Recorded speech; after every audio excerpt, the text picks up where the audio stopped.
France Maghreb 2. Allez, merci de nous rejoindre sur France Maghreb 2, évidemment. Ça y est, c'est reparti pour une nouvelle année. Et ça fait bien plaisir. Et pour cette nouvelle année, elle est toujours là, avec nous. C'est la bonne résolution de vous avoir encore plus pour vous défendre. Maître Maghrebi Mansouri qui est là. Bonne année, bonjour Maître Maghrebi. Bonjour Medjahed et bonjour à tous les auditeurs. Excellente année à vous tous. Merci beaucoup Maître Maghrebi, évidemment du cabinet BMM, soit spécialisé dans le droit des étrangers, droit de la santé, droit pénal, droit évidemment de tous les droits d'ailleurs, il y a pas de souci, droit des étrangers, droit de quoi d'ailleurs? Qu'est-ce que j'ai oublié? On voit qu'il était en vacances, hein.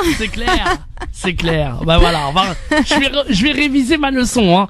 Ah, c'est clair. Bon, Maître Maghrebi, de quoi allons-nous parler aujourd'hui? Alors aujourd'hui, pour la nouvelle année, j'ai choisi un thème qui te plaît à toi tout particulièrement. Ah oui, c'est vrai. Et je pense qu'il va intéresser énormément d'auditeurs. On va parler du droit d'asile. Du droit d'asile, très bien. Oui, on va parler du droit d'asile parce que tout d'abord c'est un thème qui est d'actualité. Et mis à part le fait que ce soit un thème d'actualité, beaucoup de personnes confondent le droit des étrangers avec le droit d'asile. Ils pensent que le droit d'asile c'est uniquement le droit des étrangers, que toute personne peut en faire la demande. Donc on va essayer un petit peu de clarifier la situation et expliquer exactement ce que c'est. Et peut-être qu'à la suite de cette petite intervention, vous comprendrez tous les discours qui ont eu lieu les dernières semaines. Avec grand plaisir. Et puis la loi Macron sur le droit d'asile. Justement, oui, ils en ont beaucoup parlé. Beaucoup de personnes ne comprennent pas, tout simplement parce qu'elles ne savent pas ce qu'est le droit d'asile. Ils pensent que le droit d'asile c'est tout simplement du droit des étrangers purs. Ouais. Alors que pas du tout. On ne fait pas une demande d'asile comme on fait une demande de titre de séjour. Exactement. Parce que ce n'est absolument pas la même chose. La demande d'asile, c'est une demande très particulière qui est faite et qui est régie par une procédure propre et qui a pour but de vérifier une seule chose, et c'est la chose principale qui est à l'essence même de cette demande, à savoir est-ce que vous pouvez bénéficier d'une protection de l'État, est-ce que vous pouvez demander l'asile à l'État français, c'est-à-dire est-ce que vous pouvez venir vous réfugier en France pour vous protéger d'un problème assez grave qui met votre vie en danger, que vous encourez dans votre pays d'origine. Et c'est ça l'asile.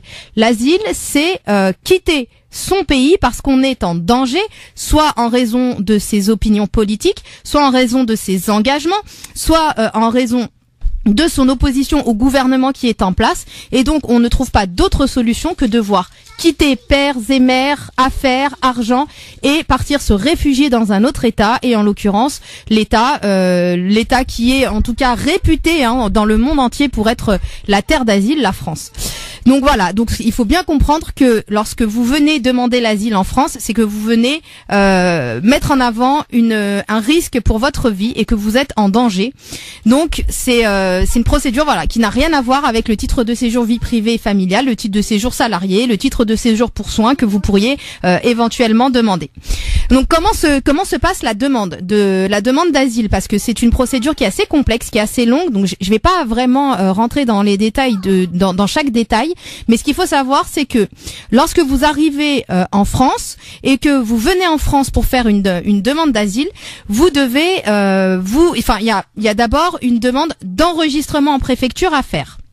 Maintenant, la demande d'enregistrement en préfecture à faire, il y a deux choses qui vont se passer, c'est-à-dire que soit, il faut que j'arrive à être assez simple, soit vous arrivez sur le territoire et vous êtes encore à la frontière. Et dans ce cas-là, vous allez directement à la police aux frontières pour leur dire que voilà, vous venez en tant que réfugié demander l'asile à la France. Et à ce moment-là, vous allez être informé exactement de la procédure qui va être mise en place, de vos droits, de vos obligations et des aides dont vous allez pouvoir bénéficier. Maintenant, si vous venez demander l'asile mais que vous n'êtes pas à la frontière, il y a des gens qui arrivent sur le territoire de façon clandestine et qui ne bénéficient pas de ce contrôle à la frontière. Dans ce cas-là, elles doivent aller faire la demande à la préfecture. Donc vous devez absolument aller vous enregistrer à la préfecture, c'est un préalable obligatoire à votre demande d'asile. Sans cet enregistrement à la préfecture ou à la police aux frontières, vous ne pourrez pas faire votre demande. Parce que à la suite de votre enregistrement, il va y avoir des vérifications qui vont être qui vont être faites par la préfecture pour essayer de voir si vous ne relevez pas d'une autre c'est-à-dire d'un autre pays européen. C'est-à-dire que lorsque vous venez en France faire votre demande d'asile alors que vous êtes passé par un autre pays européen au préalable et que vous vous êtes enregistré dans ce pays, ou que vous avez obtenu un visa Schengen par exemple pour l'Italie ou pour l'Espagne, dans ce cas-là, il y a ce qu'on appelle une procédure Dublin qui est mise en place, et vous êtes dans ce cas-là ce qu'on appelle un dubliné, et si vous êtes dubliné, vous ne pouvez pas faire votre demande en France, vous allez devoir faire votre demande d'asile dans cet état-là. Et donc là, c'est une procédure qui est assez complexe, donc je vais pas trop la détailler. Mais voilà, il y a des vérifications qui vont être faites par la préfecture pour savoir si la France est le pays qui va pouvoir traiter votre demande d'asile ou pas, sachant que si vous venez d'un autre pays européen, que vous avez été enregistré au préalable par un autre pays européen, dans ce cas-là, c'est lui qui sera compétent pour votre demande d'asile. S'il s'avère que la France est compétente pour votre demande, ce n'est qu'à ce moment-là que l'OFPRA, qui est l'Office française qui va être chargé de traiter votre demande, qui va entrer en jeu. C'est-à-dire qu'il y a un dépôt qui va être fait de votre demande auprès de l'OFPRA, et c'est elle qui va devoir instruire votre demande et qui va prendre la décision. Donc, une fois que vous êtes enregistré à la préfecture, il y a la transmission de votre demande d'asile à l'OFPRA qui, elle, va l'enregistrer et ensuite va devoir traiter votre demande.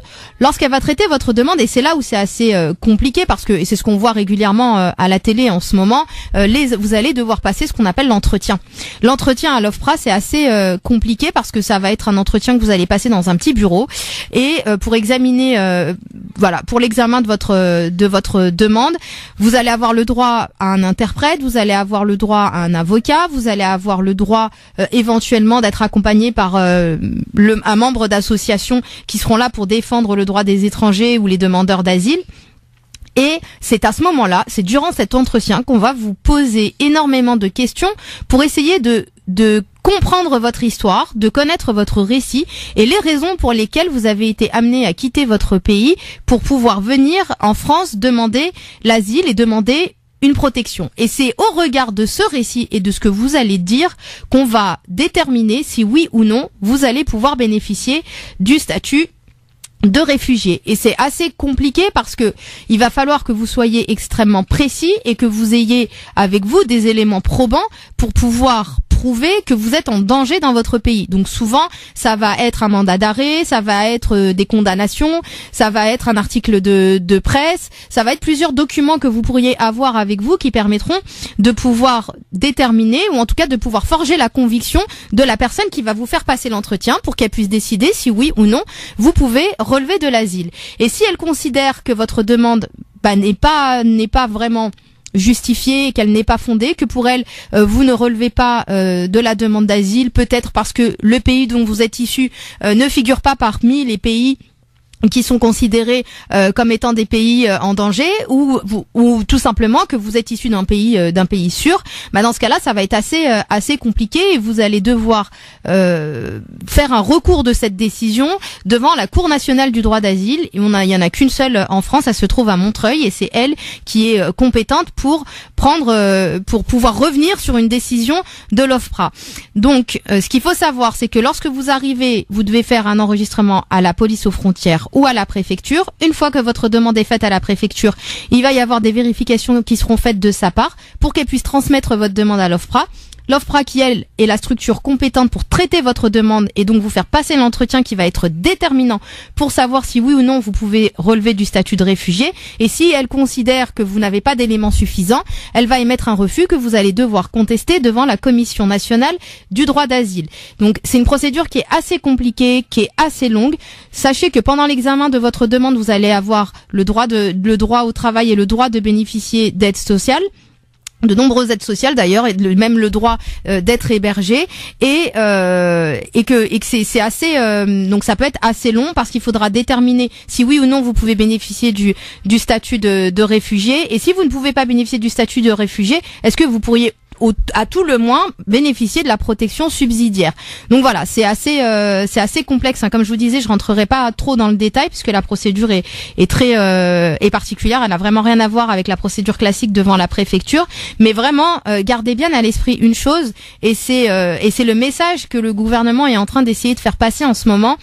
c'est que la demande d'asile, elle s'adresse aux personnes qui sont en danger, qui risquent pour leur vie, qui vraiment n'ont pas d'autre choix que de quitter leur territoire et de quitter leurs biens et de tout laisser pour ne pas mourir. C'est ça la demande d'asile, c'est la France accepte de vous recevoir et de vous protéger, de mettre en place une protection pour faire en sorte que vous ne soyez pas tués, torturés, pour que votre dignité ne soit pas atteinte dans votre pays d'origine.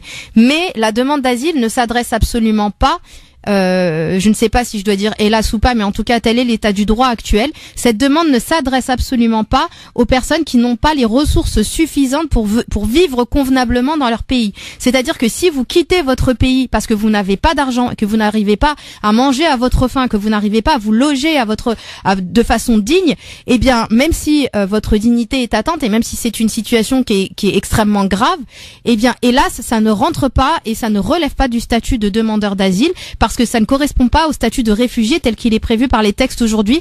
Donc, lorsque vous faites votre demande, posez-vous bien la question. Et surtout, au moment où vous passez l'entretien avec l'OFPRA, est-ce que le récit que vous êtes en train de raconter met en avant une personne qui est dans une situation économique extrêmement compliquée et extrêmement indigne, ou est-ce qu'elle met vraiment en place le récit de quelqu'un qui risque la mort, tout simplement.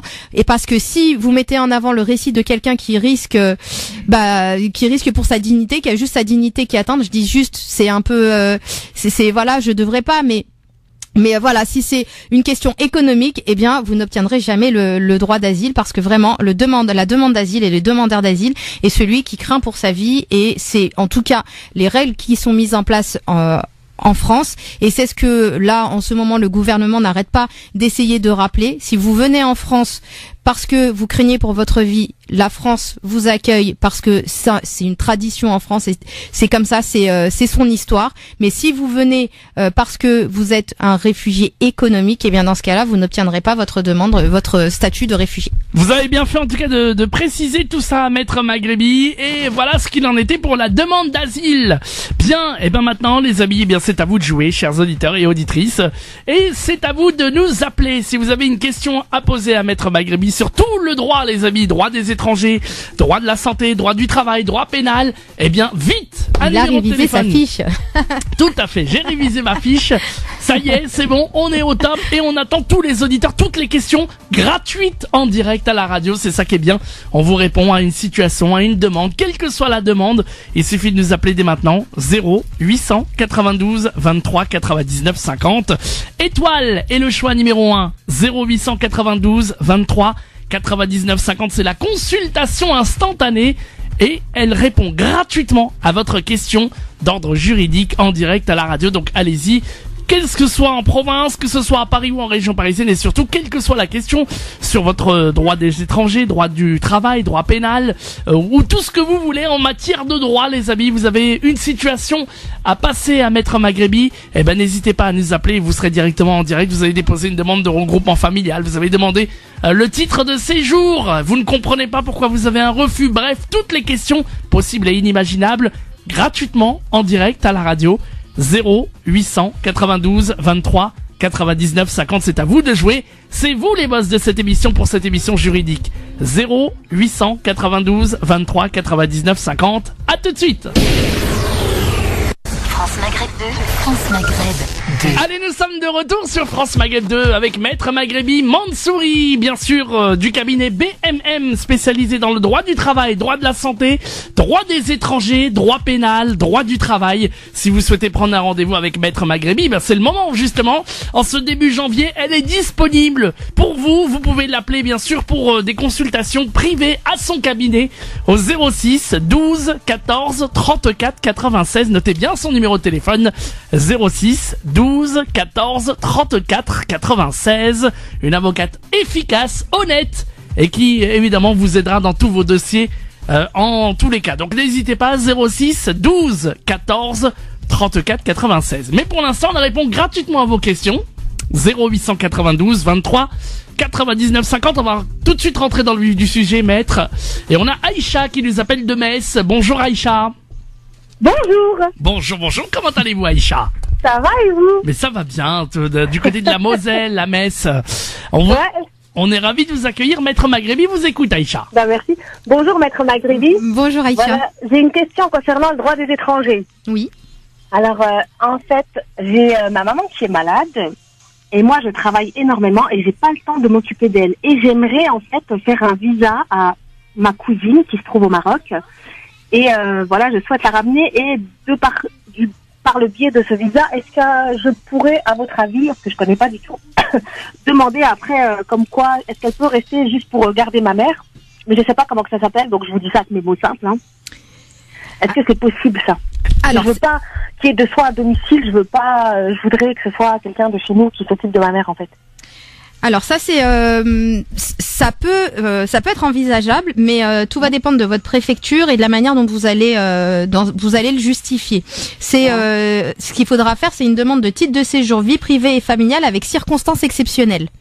Parce qu'il y a le titre de séjour vie privée et familiale classique, mais il y a des circonstances exceptionnelles qui font que dans certaines situations, on peut pouvoir obtenir le titre de séjour vie privée et familiale lorsque par exemple c'est pour ça peut être justement quand c'est pour une personne qui est malade et qu'on s'occupe d'elle et qu'elle a besoin de soins. Souvent c'est lorsque la personne va remplir la condition de l'aidant familial. Mais si elle est là pour s'occuper d'elle quasiment toute la journée, l'aider à faire ses soins, lui faire les repas et tout ça, eh bien ça peut être envisageable. Ce qu'il faudra mettre en avant, c'est que le fait que ce soit une personne de sa famille qui va s'occuper d'elle ça va vous éviter d'avoir recours à des services de l'État qui vont coûter de l'argent à l'État.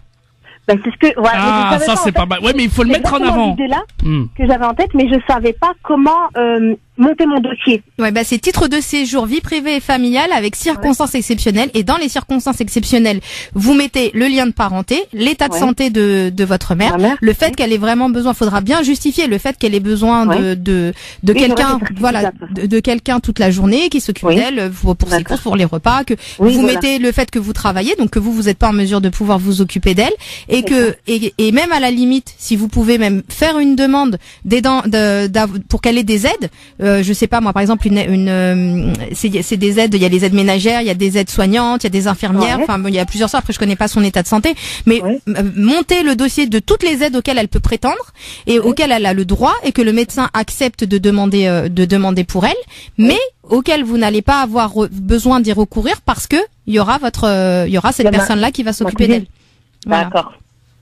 Ok, en tout cas, je vous remercie beaucoup de ces explications. Super. De rien. Merci beaucoup, maître. De rien, bon courage. À bientôt, Aïcha. Merci de votre appel. À bientôt. Efficacité, évidemment, maître Maghrebi, avec ce titre de séjour. Je connaissais pas, voyez-vous, titre de séjour pour circonstances exceptionnelles. Ben voilà, vous m'apprenez des choses, maître.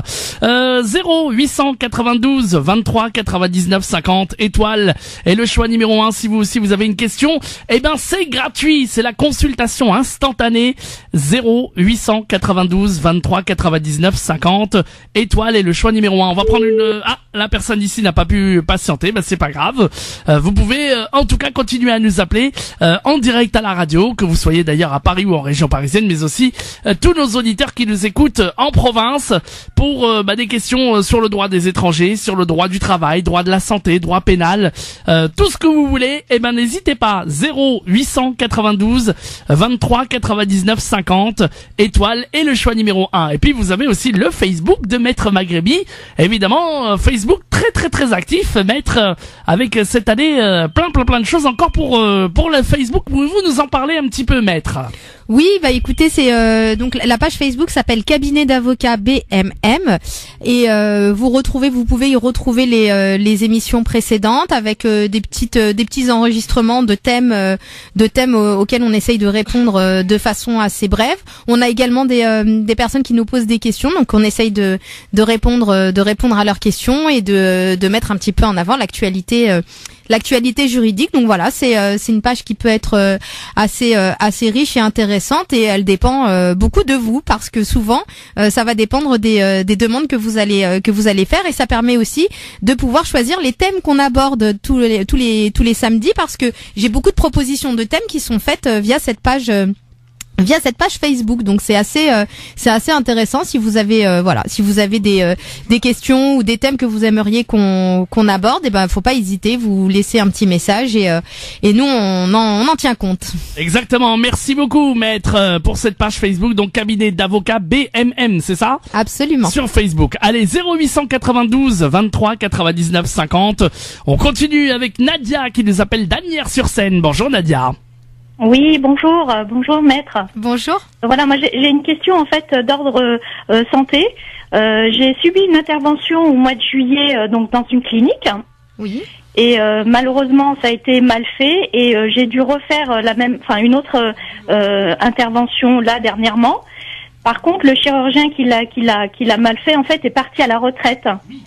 Et je voulais savoir s'il y avait possibilité de se retourner contre ce chirurgien. Alors oui, le fait qu'il soit à la retraite n'empêche pas normalement qu'il puisse parce qu'en fait ce qui va se passer, c'est que ce que vous devez faire normalement, la première chose c'est de récupérer votre dossier médical. Je ne sais pas si vous l'avez pas, ça c'est fait. D'accord. Donc une fois que vous avez la copie de votre dossier médical, moi ce que je conseille régulièrement, c'est de vous rapprocher de ce qu'on appelle un médecin conseil pour vérifier si le fait que l'intervention se soit mal passée est dû à une faute ou non. Parce que le principe de responsabilité médicale qui est mis en place en droit français est un principe de responsabilité pour faute. C'est-à-dire que même si une intervention ne se passe pas bien, il faut qu'elle soit fautive pour que la responsabilité du médecin puisse être engagée. Et ça, c'est à vous de le prouver. Donc comment vous prouvez si oui ou non il y a une faute qui a été commise dans la mesure où vous n'êtes pas professionnel de la santé? C'est généralement en ayant recours à un médecin conseil. Donc lui, au regard de votre dossier médical, il pourra vous dire si une faute ou non a été commise. S'il s'avère que le médecin... Où est-ce que je peux prendre rendez-vous avec un médecin conseil? Alors oui, il y a deux associations de médecins conseil. Il y a l'ADAMEVA et l'ANMCR. Vous pourrez trouver ces deux sites internet où vous avez une liste de médecins conseils, et en fonction de la spécialité et de la région concernée, vous l'appelez, vous lui posez la question pour savoir s'il serait en mesure de pouvoir vous faire une expertise sur dossier. Vous lui posez également au préalable la question au niveau de ses honoraires parce qu'ils sont pas gratuits, et vous vous mettez d'accord avec lui et il pourra vous dire si oui ou non il y a une faute ou pas, comme ça savoir si ça vaut le coup de lancer la procédure. Alors le fait que je suis partie donc à l'hôpital cette fois-ci, et c'est un chirurgien de l'hôpital public qui m'a dit effectivement que l'intervention avait été mal faite. Ça ne prouve rien. Enfin, je veux dire, suffira pas. Comme si ça suffira pas parce que est-ce qu'il vous l'a mis dans le dossier médical? Il m'a fait effectivement un papier comme quoi la première intervention n'a pas été bien faite. Alors, mais elle a pas été bien faite par rapport à quoi? Qu'est-ce qui n'a pas été bien fait? En fait, c'est un peu compliqué à en fait, voilà, c'est pour ça que je vous dis, en fait, ce qui doit avoir été mal fait, c'est le non-respect des règles de l'art. C'est-à-dire que le médecin, il est responsable s'il ne respecte pas les règles de l'art. Et s'il n'a pas mis tout en œuvre pour respecter les règles de l'art. Donc une opération qui se passe mal, est-ce que ce sont les règles de l'art qui n'ont pas été respectées? D'accord. Parce que s'il a tout respecté... Vous pourriez me répéter, les sites des médecins conseils? Oui, c'est l'ANAMEVA, ANAMEVA. D'accord. Et l'ANMCR, ANMCR. D'accord. Et donc en fonction de ce que vous dira le médecin, il faudra voir si ça vaut le coup ou non de tenter un recours. Mais de toute façon, s'il vous dit que selon lui les règles de l'art n'ont pas été respectées, dans ce cas-là, ce que vous pouvez faire au préalable dans la mesure où il est à la retraite, c'est lui envoyer un recommandé. Si vous n'avez pas ses coordonnées, vous pouvez vous adresser au Conseil de l'ordre. Vous pouvez envoyer le recommandé au Conseil de l'ordre, le Conseil de l'ordre se chargera de lui transmettre parce que ils ont leurs coordonnées. Donc dans ce recommandé, vous lui expliquez la situation, c'est-à-dire que vous lui dites que vous avez eu une intervention à telle date auprès de telle clinique, et vous mettez en avant la faute qu'aura été commise, donc à savoir ce que vous dira le médecin conseil, ce qui n'a pas été respecté. Et à ce moment-là, vous lui demandez les coordonnées de son assurance pour mettre en place une nouvelle expertise, mais donc là qui sera la première expertise en réalité, donc pour mettre en place une expertise et obtenir une indemnisation par la voie amiable. Généralement, si vous avez fait tout ce travail en amont, il vous contacte et il vous fournit les coordonnées de son assurance, et après ça sera à votre médecin conseil et l'assurance de batailler pour se mettre d'accord sur une proposition d'indemnisation. Et si il n'y a pas de proposition d'indemnisation de fait, dans ce cas-là, il faudra aller devant soit le tribunal d'instance, soit le tribunal de grande instance en fonction du chiffrage que vous aurez fait avec votre médecin. Bon, d'accord. Ça a l'air bien compliqué. C'est assez long. Ah, c'est pas compliqué, mais long. Voilà. C'est long et il y a plusieurs étapes à respecter. Voilà, c'est assez, surtout ça. Ouais. Disons que pour tout ce qui va toucher de la responsabilité médicale, là encore, c'est une confusion qui est faite par beaucoup de personnes. C'est que quand il y a un problème juridique en responsabilité médicale, l'avocat ne peut bien travailler qu'en ayant à côté de lui un professionnel de la santé, c'est-à-dire un médecin conseil. Parce que c'est un jargon particulier, c'est des règles particulières qu'on ne trouvera pas dans des codes, mais qui relèvent de la médecine. Donc il faut qu'on ait les mêmes cartes qu'eux. C'est-à-dire que pour attaquer un médecin, il faut qu'on ait avec nous un médecin qui parle le même langage que lui. En tout cas, si vous avez besoin des services de Maître Maghrebi, vous pouvez toujours l'appeler, il n'y a pas de souci. Oui, je veux bien son numéro. Oui, pardon, je veux bien son numéro de portable. Alors, c'est le 06 12 14 34 96. 06 12 14 34 96. Faut prendre un rendez-vous évidemment et il n'y a pas de problème, vous pourrez la rencontrer avec plaisir. C'est très gentil à vous. Merci beaucoup. Bon courage. Merci bon après-midi à vous. À bientôt. Merci. Bon courage. Voilà, des questions, des interrogations, des questions gratuites en direct à la radio. 0892 23 99 50. Étoile est le choix numéro 1. Vous parlez directement à Maître Maghrebi et c'est gratuit. 0892 23 99 50. Étoile est le choix numéro 1. On va partir à Marseille. C'est Isa qui est à Marseille. Bonjour Isa. Oui. Bonjour. Allô, bonjour maître, bonjour Mehdi. Bonjour. C'est juste pour un renseignement à Maître Maghrebi, c'est pour filiation et droit de sang. Voilà. Moi j'ai eu ma nationalité le 27 juillet 2017. Ma réintégration, parce que je suis née en 1955 et après j'ai eu mon séjour ici, donc j'ai eu ma réintégration de nationalité française. La question, c'est que est-ce que j'ai un fils qui a 26 ans, est-ce qu'il a droit de bénéficier de ma nationalité? Alors c'est assez compliqué parce que est-ce que au moment de l'indépendance, vous avez fait la déclaration pour conserver la nationalité française ou pas? Non, parce que non. D'accord, parce que normalement. J'ai pas fait de déclaration. Je me suis mariée ici et quand je me suis mariée ici, j'ai eu une année de ma carte de séjour. Donc j'ai demandé ma réintégration à mon nom, pas à mon mari, parce que puisque je suis née en 55, donc ils m'ont accepté ma réintégration de naturalisation à mon nom.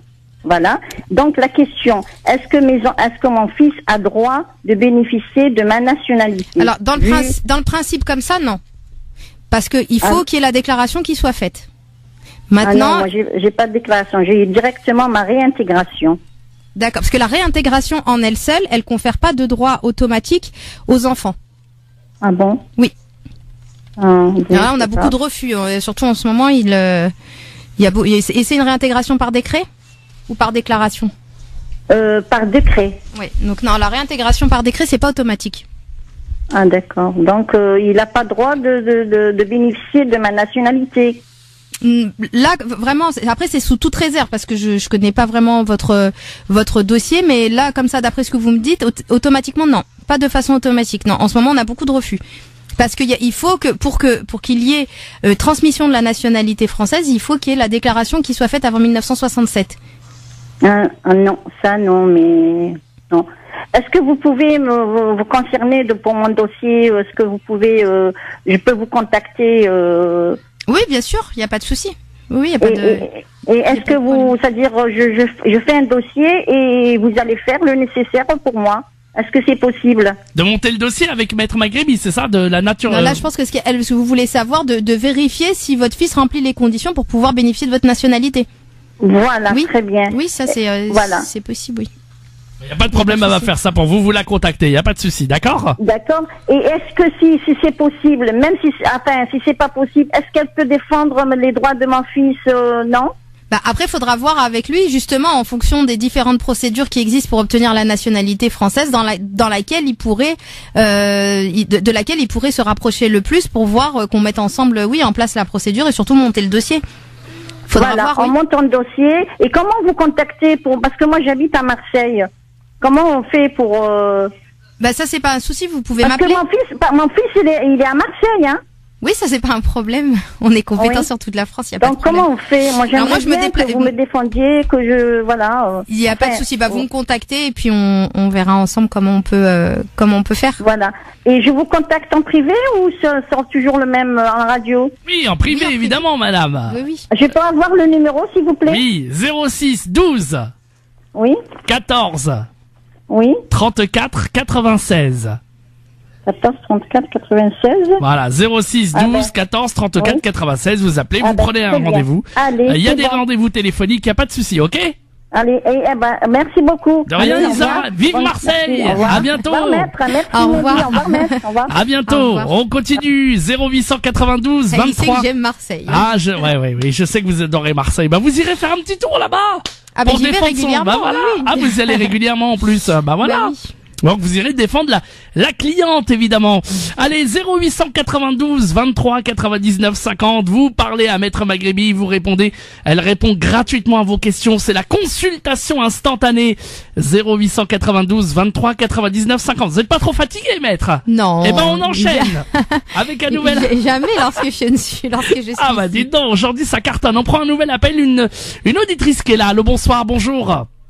Bonjour. Bonjour, bienvenue. Vous êtes- Bonjour, ça va bien Bonjour, Sarah? Maghrébi. Bonjour. Ça va, vous? Ça va très bien, c'est Sarah, hein, c'est ça? Oui, c'est ça. Sarah du 93. Très bien, Sarah du 80. Parlez bien, enlevez le haut-parleur et parlez bien devant le téléphone, Sarah. Ça sera Enlevez mieux. le haut-parleur. Voilà. Vous m'entendez là? C'est parfait. Allez, Maître Maghrébi vous écoute, bien. Sarah. Alors, bonjour maître. Bonjour. Alors moi je vous appelle en fait par rapport à ma voisine. Hein. Donc tout ça c'est pour ma voisine, hein, parce qu'elle s'exprime pas très bien en français, donc c'est moi qui vais parler à sa place. Donc c'est une personne en fait qui vient d'Allemagne et ses papiers ont expiré depuis 3 ans. Voilà. Donc là elle est sur le territoire français depuis 5 ans. Elle a un bébé de 7 mois et son mari est résident espagnol. Donc avec tous ces éléments, est-ce qu'elle peut prétendre à une résidence? Qu'est-ce qu'elle peut faire pour prétendre à des papiers? Qu'est-ce qu'elle doit faire?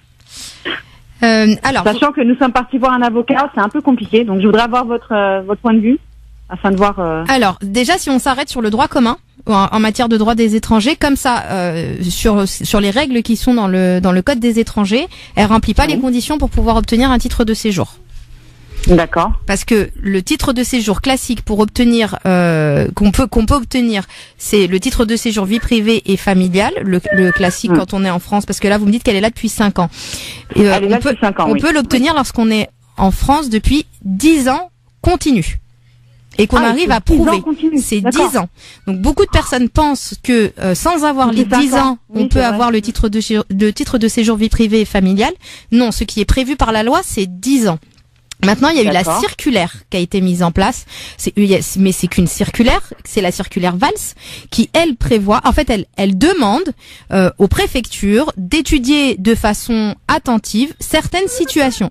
Et les situations, quelles sont-elles? Ce sont les situations notamment de personnes qui sont là depuis 5 ans et qui vont avoir des enfants qui sont scolarisés ou qui vont avoir des liens proches avec la France. Mais ce n'est qu'une circulaire, donc qui n'a pas valeur législative, qui ne s'impose pas devant un tribunal et qui ne lie absolument pas la préfecture. Si la préfecture veut suivre cette circulaire, eh bien dans ce cas-là, tant mieux. Avec 5 ans de présence sur le territoire, avec un petit bébé, si tous ses centres d'intérêt sont ici, elle peut tenter de déposer un dossier. Mais si c'est une préfecture qui n'en a absolument rien à faire de cette circulaire et qui s'arrête à la loi, elle, ce qu'elle prévoit, c'est 10 ans.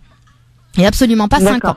Maintenant, le fait qu'elle ait un mari qui est, vous me dites, Résident. qui soit résident espagnol, est-ce qu'il est en situation régulière en France ou pas?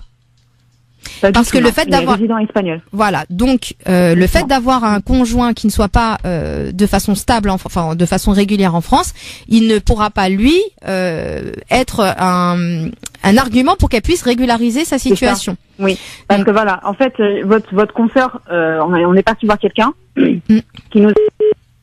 Ah bah oui, mais là si vous nous mettez en double appel, Madame Sarah, reprenez le téléphone. Bon, eh ben elle nous a C'est mis les- en double appel. Je pense qu'elle va se rendre Le compte bip qu'elle bip, nous a mis en double oui, appel tout à fait. lorsqu'elle aura fini d'expliquer la Bon, situation. qu'est-ce qu'on fait? Allô Non, oui, Allô, alors voilà. vous nous avez mis en double appel. Alors, là. on n'a pas du tout entendu On ce n'a que pas vous avez entendu. dit. Ah, je suis désolée, mais ça c'est les iPhones, franchement. Il y a pas de, Désolée. il y a pas de souci. Alors, je reviens. Donc, je vous disais que votre consoeur nous avait dit que donc 5 ans, il fallait qu'elle attende effectivement 5 ans de plus qu'elle fasse profil bas. Oui. Et que plus sa fille sera scolarisée en France, Voilà. mieux ce sera. Oui, c'est ça. Et par rapport à son mari, en fait, ça pose plus de problème qu'autre chose, en fait, parce que elle nous a dit que la première des choses qui allait lui être dit, c'est que son mari, en fait, est résident espagnol. Pourquoi il n'a pas régularisé sa situation? C'est très complexe comme situation. Il Donc travaille ou pas? Si vous allez vous pointer à la préfecture, vous risquez malheureusement d'avoir une obligation de quitter et un le refus territoire et une expulsion parce que aucune attache en France. Elle n'a pas de parents en France. Il n'y a rien qui puisse. Oui. C'est très compliqué. non. Eh ben, Si apparemment, descend d'intérêt, la consoeur a raison, Sarah. Malheureusement. Ouais. Donc là. Disons que là, au niveau des textes, elle rentre dans, moi j'appelle ça des cases, mais elle rentre dans aucune case. Il y a aucun type de, la seule solution, à la limite, ce serait peut-être qu'elle arrive à trouver, je sais pas si elle a des compétences particulières avec un diplôme particulier et qu'elle arrive à trouver un employeur. Vraiment pas du tout. Donc ça va être compliqué. La seule solution, c'est que son nous a conseillé carrément que son mari ait la nationalité espagnole. Et là, ce serait un tremplin pour elle, parce que là, en tant que mari et il travaille lui en France ou pas? Il travaille, oui, il travaille. Mais il travaille en France? Oui, il travaille depuis combien de temps? Oui, mais pas déclaré. Hein. Ah, d'accord. Parce que ce qui pourrait aussi faciliter les choses, c'est si il arrive à trouver un travail déclaré en France, parce que une personne qui est en Europe a le droit de travailler. Votre confrère m'a dit que résident espagnol, il n'avait pas le droit de travailler. C'est ce que j'allais y venir, parce que en trouvant un employeur qui va accepter de le déclarer, c'est l'employeur qui va automatiquement le régulariser. C'est-à-dire que on peut être régularisé par le travail. Normalement, on n'a pas le droit de rester plus de 3 mois. Voilà, c'est que l'employeur, lui, il y a une déclaration, il y a des déclarations à faire, d'une autorisation de travail à obtenir. Une fois qu'il a son autorisation de travail, il n'y a pas de souci, il est en situation régulière sur le territoire. Et là, à partir du moment où lui, il est en situation régulière sur le territoire, eh bien, dans ce cas-là, il peut faire ce qu'on appelle la procédure de regroupement familial avec présence exceptionnelle sur le territoire. Voilà. Ok, Sarah. D'accord, bah oui, merci beaucoup. Eh ben, avec grand plaisir en tout cas. C'est compliqué, mais merci beaucoup. C'est plus trop facile maintenant. Faut qu'il trouve du travail, il faut que lui arrive. C'est difficile, hein. Faut qu'il arrive à trouver un travail. Honnêtement, quand on se fie au dire des gens, oui, t'as 5 ans, t'as un enfant, c'est non. C'est pas vrai. Non, mais vraiment, parce que ça, il y a une énorme confusion qui est faite. Les 5 ans, c'est une circulaire. C'est une circulaire. Une circulaire, ce n'est pas une loi. C'est vraiment, c'est une note, si vous voulez. C'est un conseil qui a été donné par Monsieur Valls au préfet pour leur dire si jamais vous avez cette situation qui se présente à votre préfecture, s'il vous plaît, étudiez de façon attentive et ne rejetez pas automatiquement parce qu'il n'y a pas les 10 ans. C'est ça en fait la circulaire. Mais alors on peut faire des recours avec une circulaire pareille. Surtout pas, ne jamais invoquer la circulaire au tribunal. Ah oui, d'accord. Parce que toutes les personnes, moi j'en connais beaucoup qui arrivent au tribunal et qui disent mais monsieur le président, la circulaire elle dit 5 ans, elle dit ceci, elle dit cela, donc donnez-moi mes papiers. Les présidents s'énervent. D'accord. Et là ils le disent, nous on est là pour appliquer la loi, on n'est pas là pour appliquer une circulaire. La circulaire c'est le gouvernement, la loi c'est le parlement. Il y a une séparation des pouvoirs en France. Ce n'est pas le gouvernement qui impose au pouvoir judiciaire ce qu'il doit faire, c'est le pouvoir législatif et c'est le Parlement. Bon, courage à cette dame en tout cas. Je vous poser une dernière question. Ah oui, on n'a plus le temps là, malheureusement. On va voir la pub, hein. Et puis il y a d'autres auditeurs aussi. Vraiment désolé. Ouais, une prochaine fois, vous vous rappelez la semaine prochaine, d'accord? Ça va. Avec plaisir. Allez, à bientôt. Merci beaucoup. Avec plaisir, bon courage. À bientôt. Merci beaucoup. Et en effet, il y a encore plein d'autres appels, Maître Maghrebi, qui arrivent derrière. Avec plaisir. Vous nous appelez au standard, des questions gratuites évidemment, 0892 23 99 50. Étoile et le choix numéro 1 et le numéro de téléphone évidemment pour contacter Maître Maghrebi, une avocate sérieuse, efficace et honnête pour défendre votre dossier. Eh bien vous pouvez la joindre au 06 12 14 34 96. La seule et unique capable de vous aider, Maître Maghrebi. 06 12 14 34 96. Bon, la seule et unique, j'exagère. Il y a d'autres. T'es un peu marseillais là. Hein, voilà. Mais en tout cas, elle est très efficace et on l'adore. Et puis vraiment, vous pouvez compter sur elle. 06 12 14 34 96 uniquement pour les rendez-vous, je vous en supplie.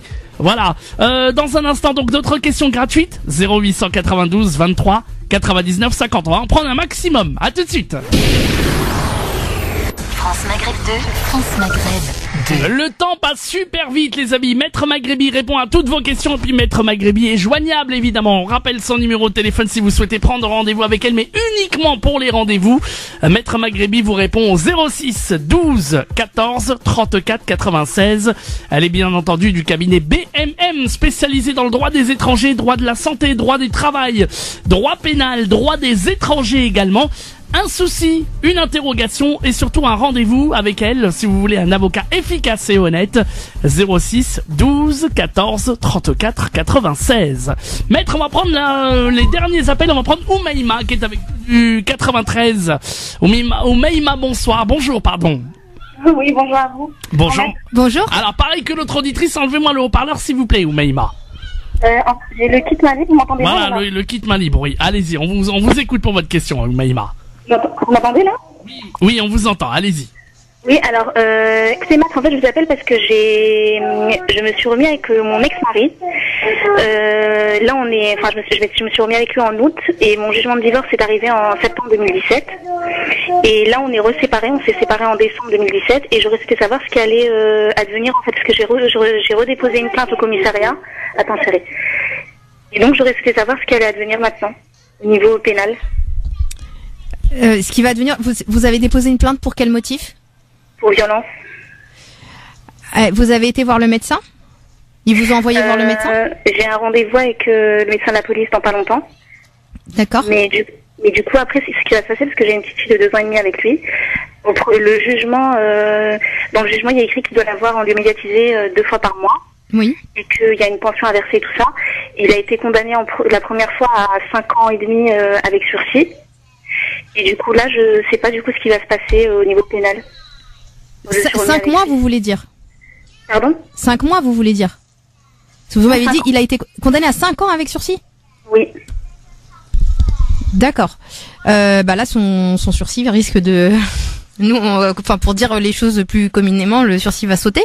Mais ça dépend exactement de la situation et de ce qui s'est passé. Mais s'il est sous le coup de la récidive... son sursis va être révoqué et puis il va devoir. Les violences, c'était surtout sur sa fille. Oui, mais le sursis il est révocable dès lors qu'on recommet une infraction dans les 5 ans. D'accord. Donc s'il a recommis une infraction et en l'occurrence une nouvelle infraction de violence, si c'était aussi les violences la première fois, a priori, je pense qu'il y aura des poursuites de la part du procureur et devant un tribunal, il sera condamné. Et s'il est condamné, son sursis sera révoqué.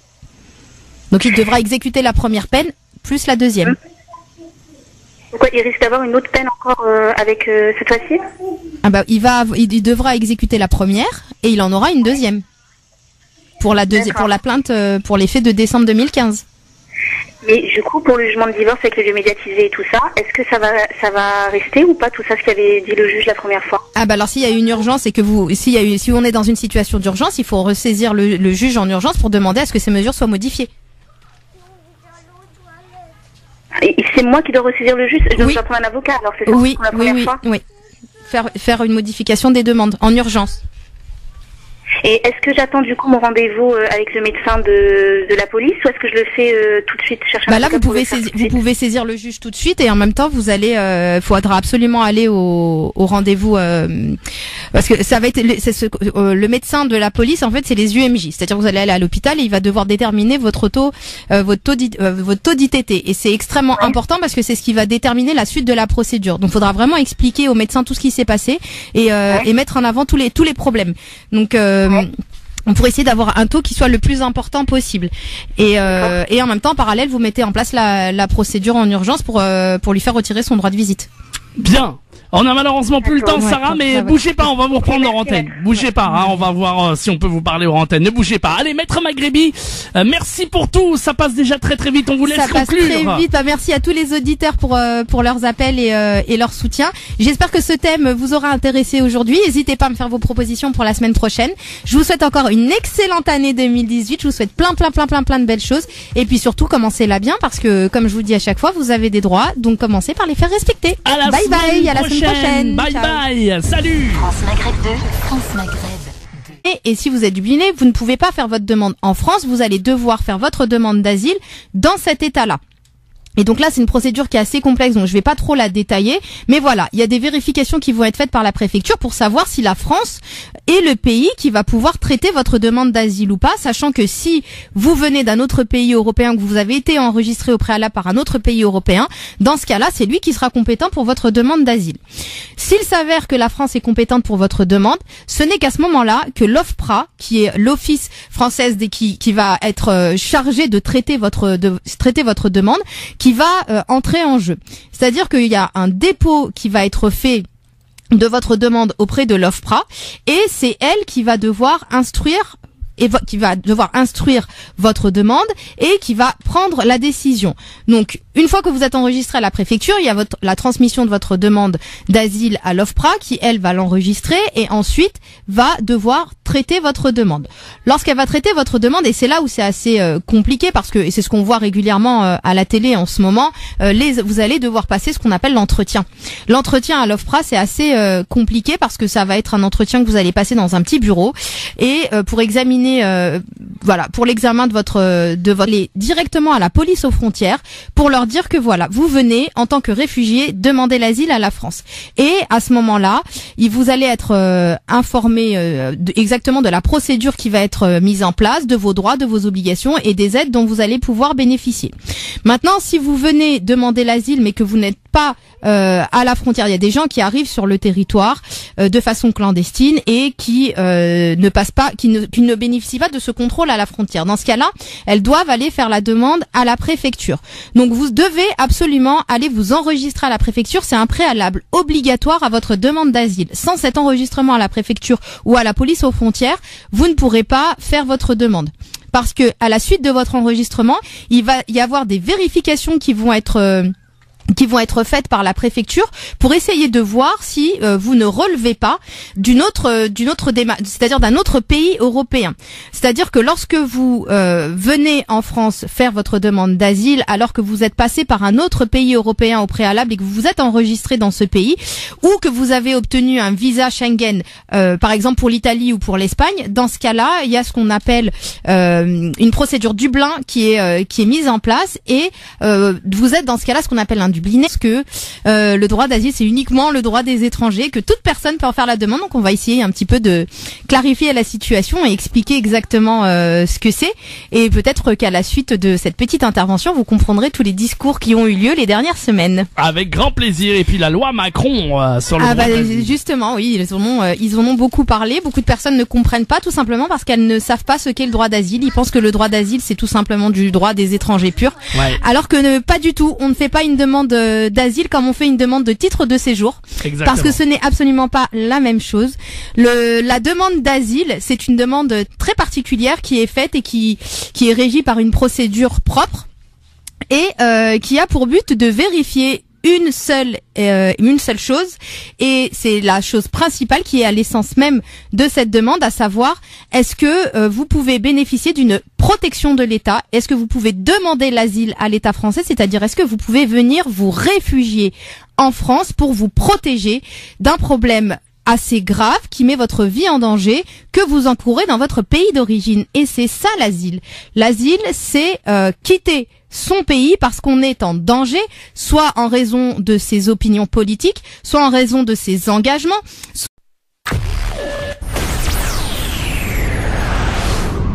France Maghreb 2, France Maghreb 2. Allez, merci de nous rejoindre sur France Maghreb 2, évidemment. Ça y est, c'est reparti pour une nouvelle année. Et ça fait bien plaisir. Et pour cette nouvelle année, elle est toujours là, avec nous. C'est la bonne résolution de vous avoir encore plus pour vous défendre. Maître Maghrebi Mansouri qui est là. Bonne année, bonjour Maître Maghrebi. Bonjour Medjahed et bonjour à tous les auditeurs. Excellente année à vous tous. Merci beaucoup Maître Maghrebi, évidemment du cabinet BMM, soit spécialisé dans le droit des étrangers, droit de la santé, droit pénal, droit évidemment de tous les droits d'ailleurs, il y a pas de souci, droit des étrangers, droit de quoi d'ailleurs, qu'est-ce que j'ai oublié? On voit qu'il était en vacances, hein. C'est clair. C'est clair. Bah voilà, je vais réviser ma leçon, hein. Ah, c'est clair. Bon, Maître Maghribi, de quoi allons-nous parler aujourd'hui? Alors aujourd'hui, pour la nouvelle année, j'ai choisi un thème qui te plaît à toi tout particulièrement. Ah oui, c'est vrai. Et je pense qu'il va intéresser énormément d'auditeurs. On va parler du droit d'asile. Du droit d'asile, très bien. Oui, on va parler du droit d'asile parce que tout d'abord c'est un thème qui est d'actualité. Et mis à part le fait que ce soit un thème d'actualité, beaucoup de personnes confondent le droit des étrangers avec le droit d'asile. Ils pensent soit en raison de son opposition au gouvernement qui est en place, et donc on ne trouve pas d'autre solution que de voir quitter pères et mères, affaires, argent, et partir se réfugier dans un autre État, et en l'occurrence l'État qui est en tout cas réputé dans le monde entier pour être la terre d'asile, la France. Donc voilà, donc il faut bien comprendre que lorsque vous venez demander l'asile en France, c'est que vous venez mettre en avant un risque pour votre vie et que vous êtes en danger. Donc c'est une procédure qui n'a rien à voir avec le titre de séjour vie privée et familiale, le titre de séjour salarié, le titre de séjour pour soins que vous pourriez éventuellement demander. Donc comment se passe la demande d'asile, parce que c'est une procédure qui est assez complexe, qui est assez longue. Donc je vais pas vraiment rentrer dans les détails dans chaque détail. Mais ce qu'il faut savoir, c'est que lorsque vous arrivez en France et que vous venez en France pour faire une demande d'asile, vous devez il y a d'abord une demande d'enregistrement en préfecture à faire. Maintenant, la demande d'enregistrement en préfecture à faire, il y a deux choses qui vont se passer, c'est-à-dire que soit, il faut que j'arrive à être assez simple, soit vous arrivez sur le territoire et vous êtes encore à la frontière. Et dans ce cas-là, vous allez